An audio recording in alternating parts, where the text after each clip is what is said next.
All right, ready to dive into something pretty amazing. I'm all ears. Today we're heading to Cambodia to explore Ta Prohm Temple. Ah, yes. Now, I know what you might be thinking, Cambodia. Temples.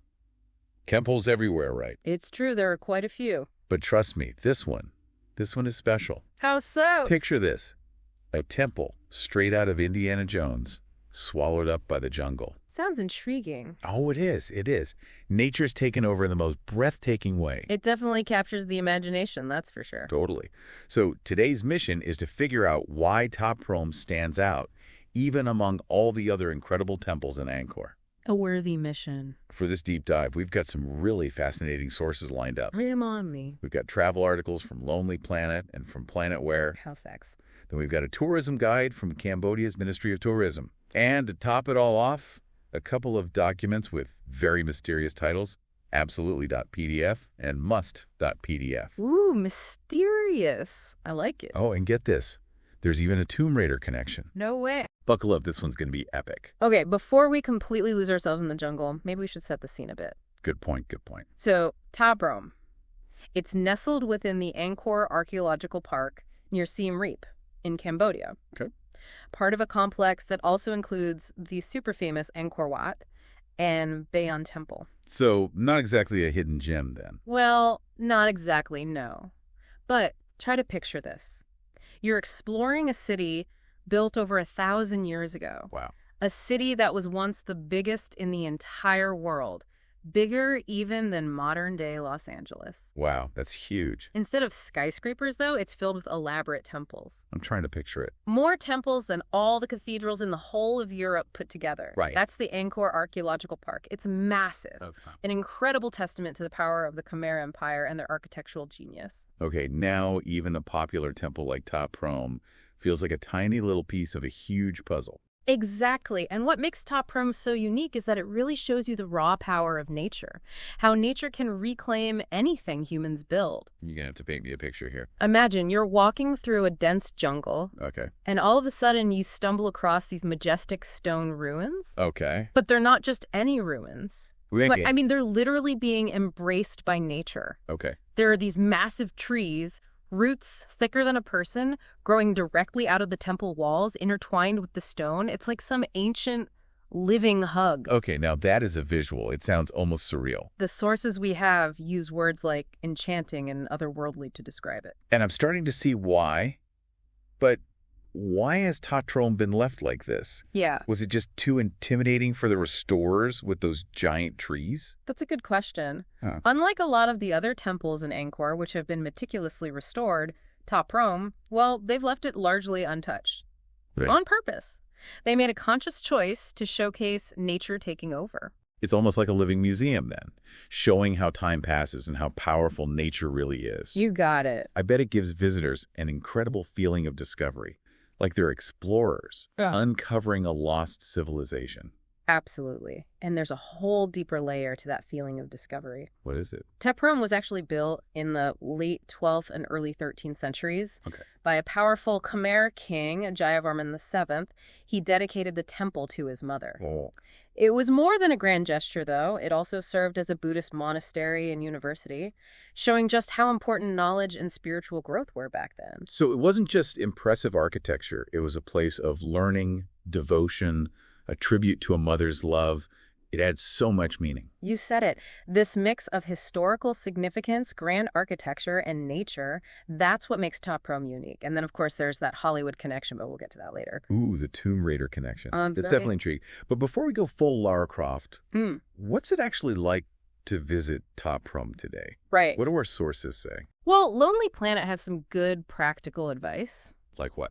Dress modestly, out of respect for the site. Okay, makes sense. Especially if you're planning to visit the highest level of Angkor Wat. They won't let you in without covering your upper arms, and your shorts need to be at least knee length. Good tip. Always good to be mindful of local customs and show respect when visiting sacred sites. Couldn't agree more. And if you want to experience the magic of Ta Prohm, capture it in all its glory, must.pdf has a tip. What's that? Visit during sunrise or sunset. I could only imagine those trees, those ruins, bathed in the golden light of dawn or dusk. Talk about a photographer's dream. But beyond getting that perfect photo, what really stands out to you as the most impactful thing about Ta Prohm? I think for me, it's the way it makes you think differently about time. How so? You're standing among these ancient ruins, and you see how nature's been slowly reclaiming them. You can't help but feel awestruck by the vastness of history and just how enduring nature is. Like a reminder that everything, even empires, temples, it's all temporary in the grand scheme of things. Yes, exactly. Okay, we're going to take a quick pause here, but don't go anywhere. When we come back, we'll be exploring some of the finer details of Ta Prohm, including those intricate carvings you mentioned. Yeah, it's a really humbling experience. And speaking of details, let's talk about the artistry of Ta Prohm. Those carvings, they're not just decoration, they're like a window into what the Khmer Empire believed and their artistry. Okay, I'm all ears. What kind of carvings? I'm picturing like elaborate scenes, mystical creatures, maybe even hidden messages. Not too far off, actually. You've got scenes from Hindu mythology, gods, goddesses, epic battles, and these really intricate floral patterns, all testament to how skilled the Khmer craftspeople were. Wow. So even with the grandeur of the temple itself and those huge trees, there's this whole other layer of detail just waiting to be discovered. Yeah. It's like a treasure hunt for your eyes. Exactly. Each carving tells a story, gives you this glimpse into the Khmer beliefs and traditions. It really makes you think about the people who actually created these carvings all those centuries ago. What was life like for them? What inspired their art? And that's where it gets really interesting. Remember, King Jayavarman VII dedicated Ta Prohm to his mother? Yeah. It wasn't just a temple. It was this busy, bustling center of activity. Imagine a university, a monastery, and a spiritual center all in one place. Oh, wow. That's a lot. So you're walking through these halls surrounded by scholars, monks, artists, all this energy. Exactly. And those carvings we're talking about, they probably weren't just made by any random artisan. They were most likely the work of masters. Real masters. Yeah, people who had honed their craft over years and years of dedicated practice. They were a crucial part of this whole thriving community. I never thought of it that way. It adds a whole new dimension to how you see them. It's not just what they look like. It's about understanding the lives, the beliefs of the people behind them. And speaking of beliefs, our sources touched on something about Cambodian culture, a traditional greeting called the Sampei. Can you tell us about that?